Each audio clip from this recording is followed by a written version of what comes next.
Amém. Amém. Bom, então vamos lá, gente. Essa é a aula 2, né? A segunda aula, segunda parte, sobre a Reforma Protestante. E nela a gente vai ver os pilares. A gente vai ver de uma forma mais detalhada sobre os pilares que a gente tinha visto, né? Na aula passada, tá bom? Eu acho que é bom a gente dar uma contextualizada, né? Só Beleza. para falar, semana passada, né, na aula passada, a gente viu um pouquinho do histórico da Reforma Protestante. Isso. É, foi uma aula assim, bem histórica mesmo. Bem histórica, Cabe bastante, né, no contexto de escola bíblica, amém. mas foi bem diferente das aulas que a gente teve nos outros módulos, né? Hoje a gente vai voltar talvez um pouco mais para as raízes, ainda que a gente vai estar usando um pouco, né, da herança, digamos assim, né, do período da Reforma, mas a gente vai ler bastante Bíblia, se Deus quiser. Sim, amém.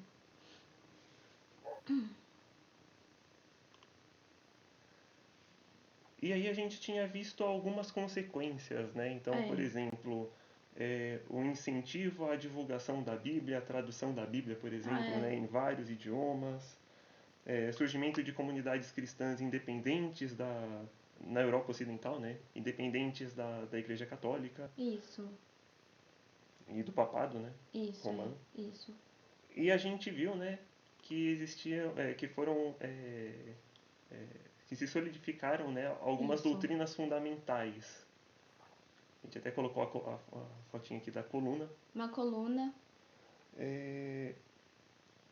E a gente viu, né, somente a Escritura, somente a fé, somente a graça, somente Cristo e glória somente a Deus. Amém. E ficou a pergunta, né? É. Como que esses fundamentos podem transformar a nossa vida hoje? Exato. Gostaria que os irmãos compartilhassem se alguém pensou em alguma coisa sobre isso. Se não pensaram também, a gente vai pensar bastante hoje nessa aula, né? Mas essas afirmações, né? Fazem algum sentido para vocês? O que vocês pensaram ao longo da semana?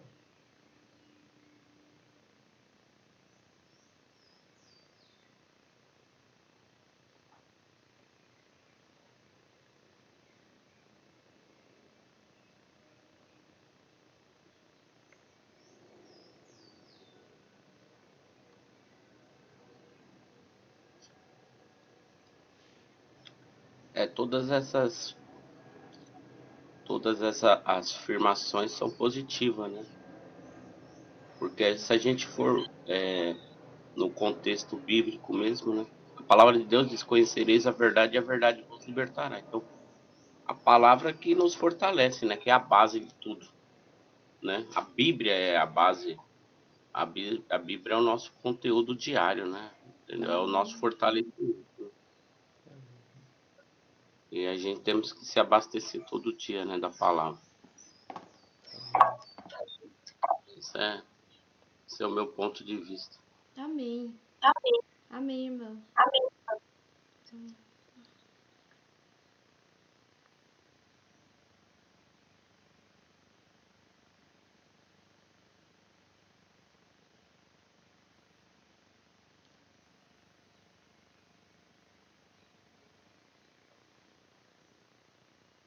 Mais alguém que gostaria de fazer algum comentário ou podemos seguir?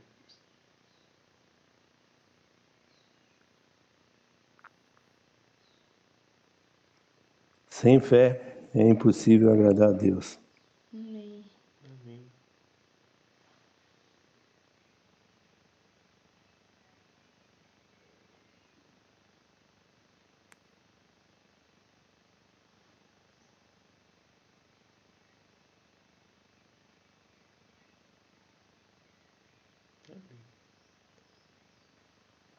A minha graça te basta.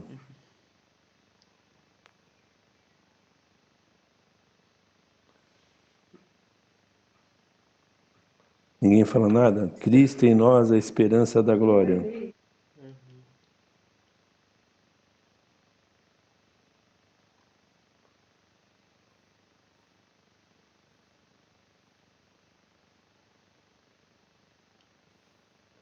Amém.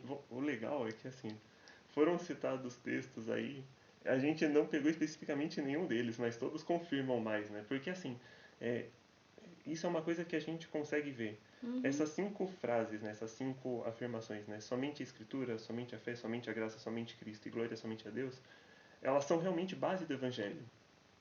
É verdade. Então, a gente vê confirmações disso ao longo de toda a Bíblia. É. E daí a gente escolhe aqui um texto para falar um pouco mais sobre isso, mas de fato teriam vários, diversos. E o pastor citou alguns aí, né? Alguns bem conhecidos, inclusive. Os que a gente vai citar também são bem conhecidos, né? Isso é verdade. Mas.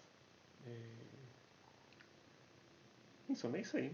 Não, e eu acho que é interessante a gente fazer uma relação com aquela aula que a gente teve sobre a palavra de Deus, né?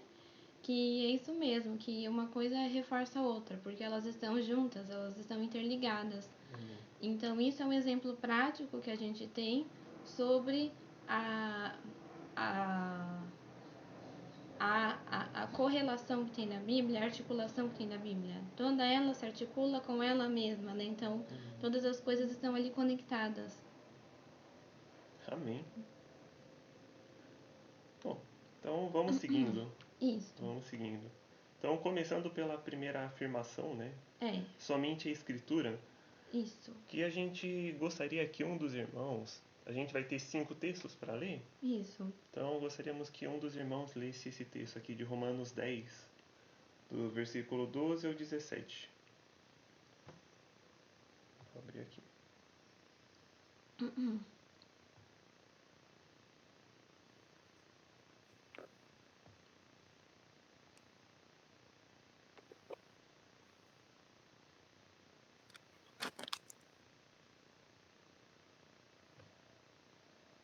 Posso ler? Amém! Pode sim, irmã.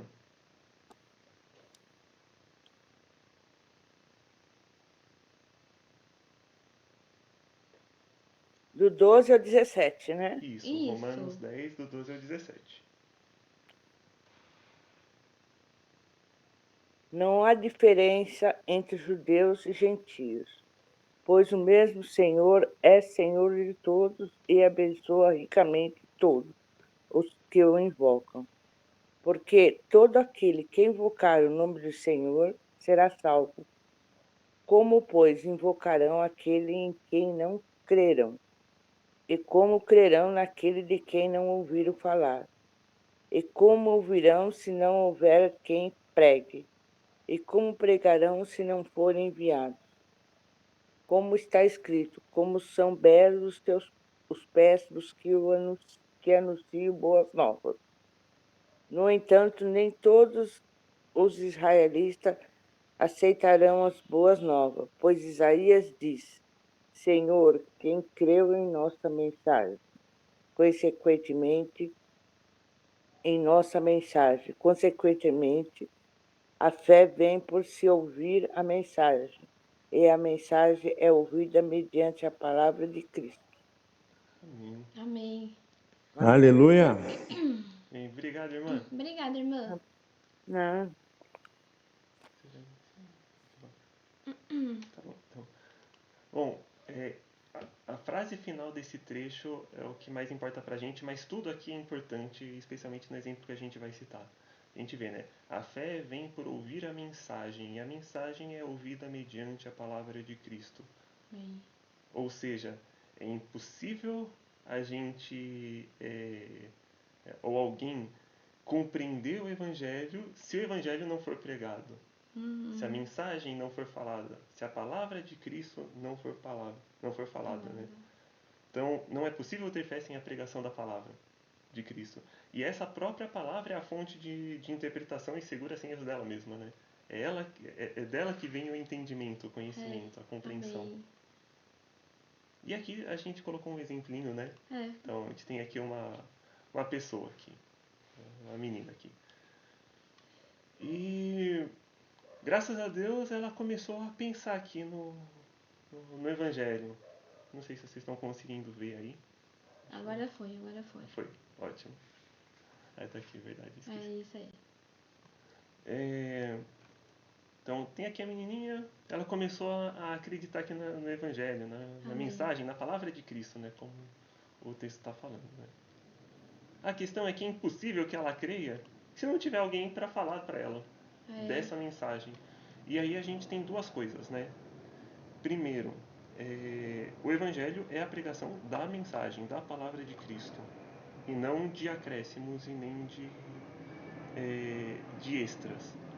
Por outro lado, a palavra de Cristo é a palavra de Cristo, e não existe alguém intermediário para conceder a compreensão ou a interpretação dessa palavra de Cristo, porque é o próprio Deus que nos dá o entendimento dela.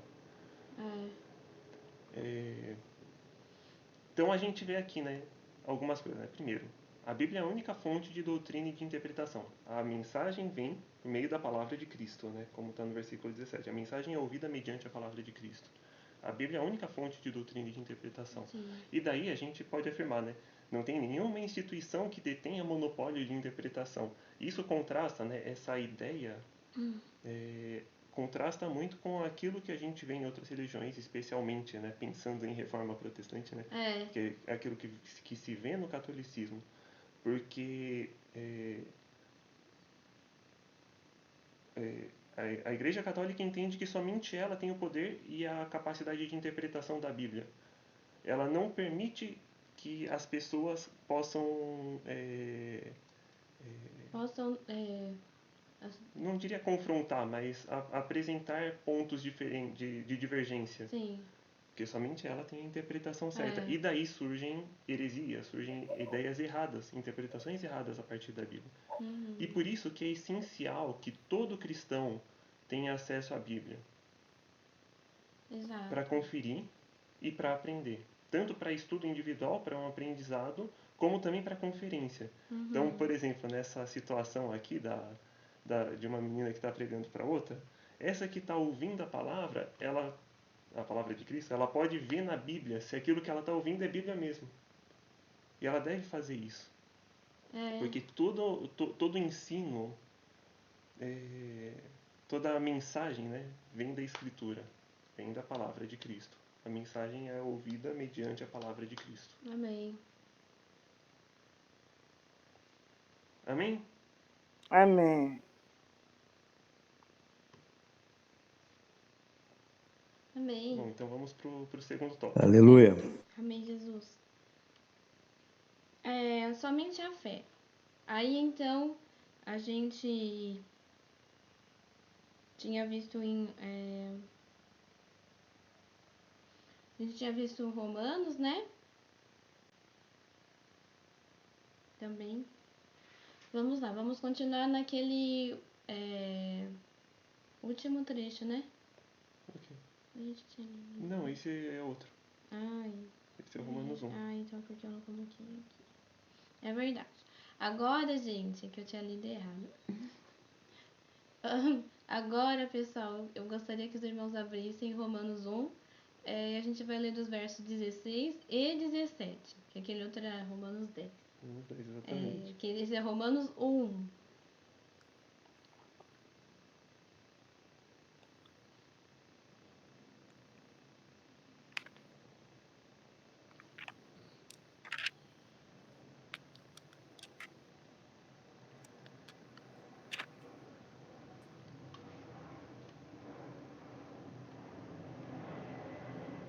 É verdade.